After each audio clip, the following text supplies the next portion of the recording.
بسم اللہ الرحمن الرحیم۔ اسلامک جرنی ود رضوان میں خوش آمدید۔ تبوک مدینہ اور شام کے درمیان ایک مقام کا نام ہے جو مدینہ سے 14 منزل دور ہے۔ بعض مورخین کا قول ہے کہ تبوک ایک قلعے کا نام ہے اور بعض کا قول ہے کہ تبوک ایک چشمے کا نام ہے۔ ممکن ہے یہ سب باتیں موجود ہوں۔ یہ غزوہ سخت قحط کے دنوں میں ہوا۔ طویل سفر، ہوا گرم، سواری کم، کھانے پینے کی تکلیف، لشکر کی تعداد بہت زیادہ، اس لیے اس غزوہ میں مسلمانوں کو بڑی تنگی اور تنگ دستی کا سامنا کرنا پڑا۔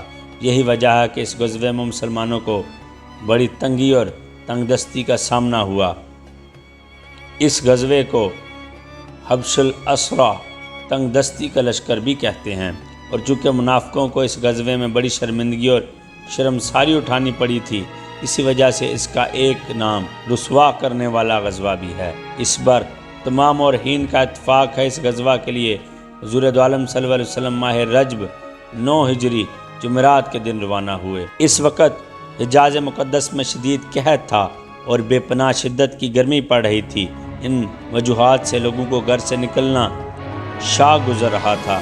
مدینہ کے منافقین جن کے نفاق کا بانڈا پھوٹ چکا تھا، وہ خود بھی فوج میں شامل ہونے سے جی چرا رہے تھے اور دوسروں کو بھی منع کر رہے تھے، مگر ان تمام مجاہدین کے لیے سواریوں اور سامان جنگ کا انتظام کرنا ایک بڑا ہی کٹھن معاملہ تھا، کیونکہ یہ لوگ قحط کی وجہ سے انتہائی مفلوق الحال اور پریشان تھے۔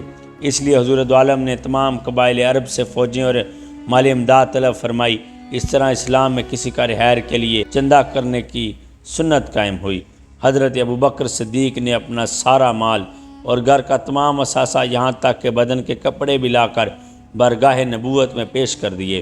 حضرت عمر فاروق نے اپنا آدھا مال اس میں چندہ کیا۔ منقول ہے کہ حضرت عمر جب اپنا نصف مال لے کر بارگاہ رسالت میں چلے تو اپنے دل میں خیال کر کے چلے تھے کہ آج میں حضرت ابوبکر صدیق سے سبقت لے جاؤں گا، کیونکہ ان دن کا شان فاروق میں اتفاق سے بہت زیادہ مال تھا۔ حضور دو عالم صلی اللہ علیہ وسلم نے حضرت عمر سے دریافت فرمایا، اے عمر، کتنا مال یہاں لائے ہو اور کس قدر گھر چھوڑا ہے؟ عرض کیا، یا رسول اللہ صلی اللہ علیہ وسلم، آدھا مال حاضر خدمت ہے اور آدھا مال اہل و عیال کے لیے گھر میں چھوڑ دیا ہے۔ جب یہی سوال اپنے یار غار حضرت ابوبکر صدیق سے کیا تو انہوں نے عرض کیا، میں نے اللہ اور اس کے رسول کو اپنے گھر کا ذخیرہ بنا دیا۔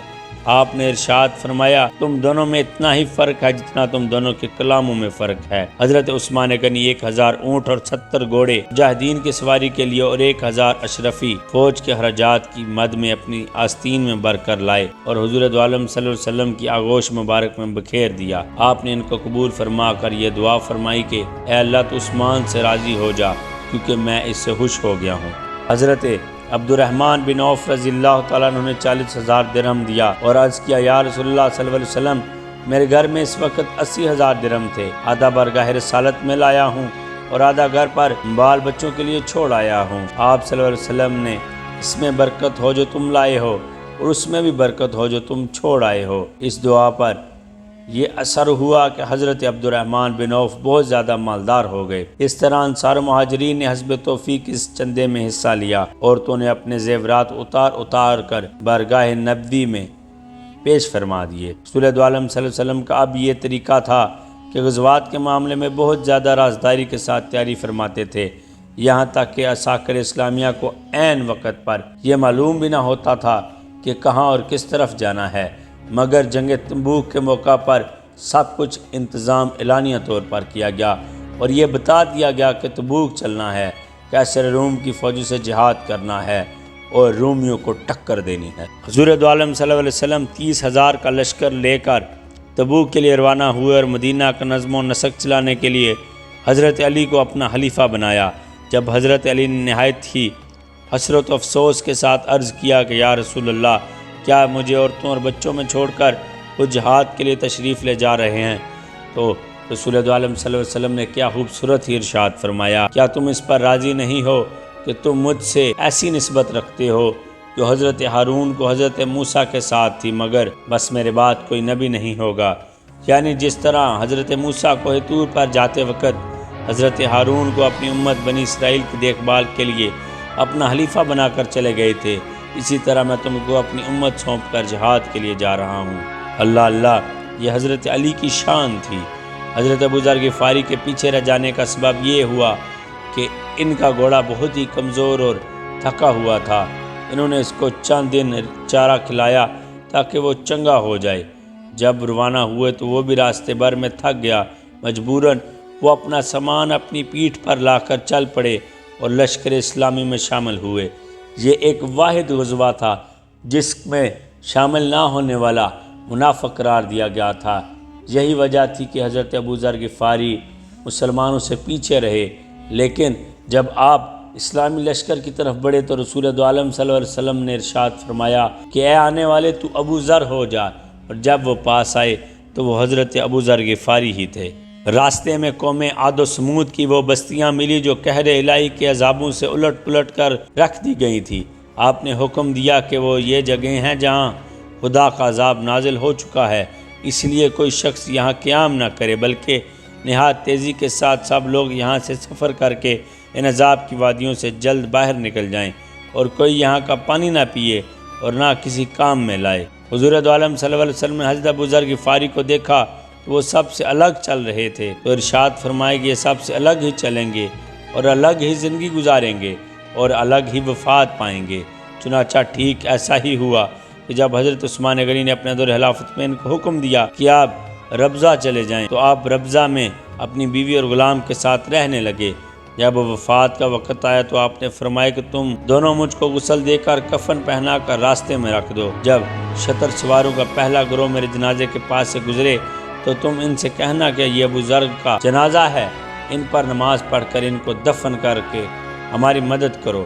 خدا کی شان کہ سب سے پہلا قافلہ اس میں سے حضرت عبداللہ بن مسعود رضی اللہ تعالیٰ عنہ تھے۔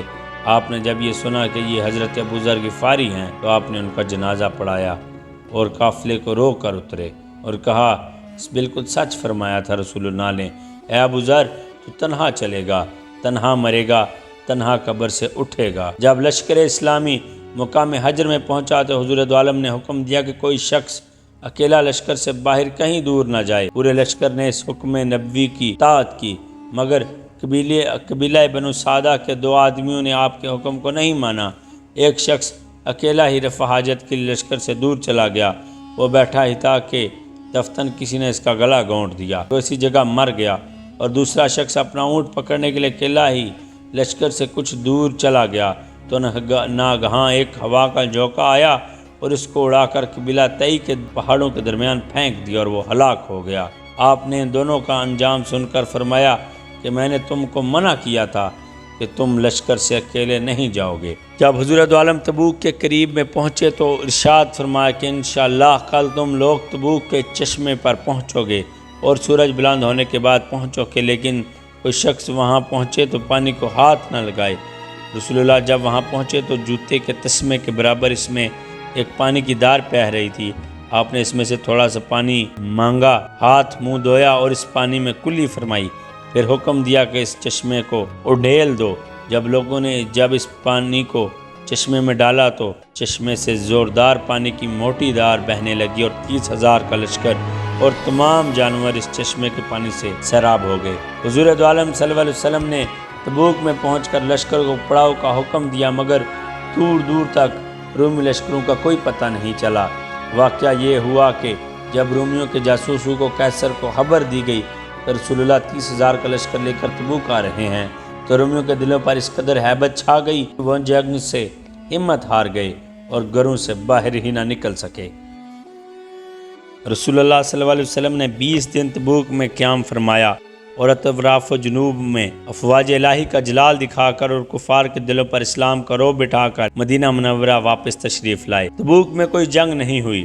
اس سفر میں ایلا کا سردار جس کا نام یوحنا تھا برگاہ رسالت میں حاضر ہوا اور جزیہ دینا قبول کر لیا، اور ایک سفید حجر بھی دربار رسالت میں نظر کیا جس کے صلے میں تاجدار دو عالم صلی اللہ علیہ وسلم نے اس کو اپنی چادر مبارک عنایت فرمائی اور اس کو ایک دستاویز تحریر فرما کر عطا فرمائی کہ وہ اپنے گرد و پیش کے سمندر سے ہر قسم کے فوائد حاصل کرتا رہے۔ اس کے بعد حضور دو عالم نے حضرت خالد بن الولید کو 120 سواروں کے ساتھ دومت الجندل کے بادشاہ عقیدر بن عبد الملک کی طرف روانہ فرمایا اور ارشاد فرمایا کہ وہ رات میں نیل گائے کا شکار کر رہا ہوگا، تم اس کے پاس پہنچو تو اس کو قتل مت کرنا بلکہ اس کو زندہ گرفتار کر کے میرے پاس لانا۔ چنانچہ حضرت خالد نے چاندنی رات میں عقیدر اور اس کے بھائی حسان کو شکار کرتے ہوئے پا لیا۔ حسان نے چونکہ حضرت خالد بن ولید سے جنگ شروع کر دی، اس لیے آپ نے اس کو قتل کر دیا، مگر عقیدر کو گرفتار کر لیا اور اس شرط پر اس کو رہا کیا کہ وہ برگاہ نبی میں حاضر ہو کر صلح کرے۔ چنانچہ وہ مدینے آیا اور حضرت عالم نے اس کو امان دے دی۔ اس غزوہ میں جو لوگ غیر حاضر رہے ان میں اکثر منافقین تھے۔ جب حضرت عالم تبوک سے مدینہ واپس آئے اور مسجد نبی میں ذل اجلال فرمایا تو منافقین قسمیں کھا کر اپنا عذر بیان کرنے لگے۔ حضرت عالم نے کسی سے کوئی معاہدہ نہیں فرمایا، لیکن 3 مخلص صحابیوں جن میں حضرت کعب بن مالک، ہلال بن امیہ اور مرہ بن ربیع کا 50 دنوں تک آپ نے بائیکاٹ فرمایا۔ پھر ان تینوں کی توبہ قبول ہوئی اور ان لوگوں کے بارے میں قرآن کی آیت نازل ہوئی۔ جب حضور مدینہ کے قریب پہنچے اور احد پہاڑ کو دیکھا تو فرمایا کہ یہ احد ہے، یہ ایسا پہاڑ ہے کہ ہم جس سے محبت کرتا ہے اور ہم اس سے محبت کرتے ہیں۔ جب آپ نے مدینہ کی سرزمین میں قدم رکھا تو عورتیں، بچے اور لونڈی غلام سب استقبال کے لیے نکل پڑے اور استقبالیہ نظمیں پڑھتے ہوئے آپ کے ساتھ مسجد نبوی تک آئے۔ جب آپ مسجد نبوی میں 2 رکعت نماز پڑھ کر تشریف فرما ہوئے تو حضرت عالم کے چچا حضرت عباس بن عبد المطلب رضی اللہ تعالیٰ عنہ نے آپ کی مدح میں ایک قصیدہ پڑھا اور اہل مدینہ نے بحر و عافیت اس دشوار گزار سفر سے آپ کی تشریف آوری پر انتہائی مسرت و شادمانی کا اظہار فرمایا، اور ان منافقین کے بارے میں جو جھوٹے بہانے بنا کر اس جہاد میں شریک نہیں ہوئے تھے، بارگاہ رسالت میں قسمیں کھا کر عذر پیش کر رہے تھے۔ قہر و غضب میں بری ہوئی قرآن کی آیتیں نازل ہوئیں اور ان منافقین کے نفاق کا پردہ چاک ہو گیا۔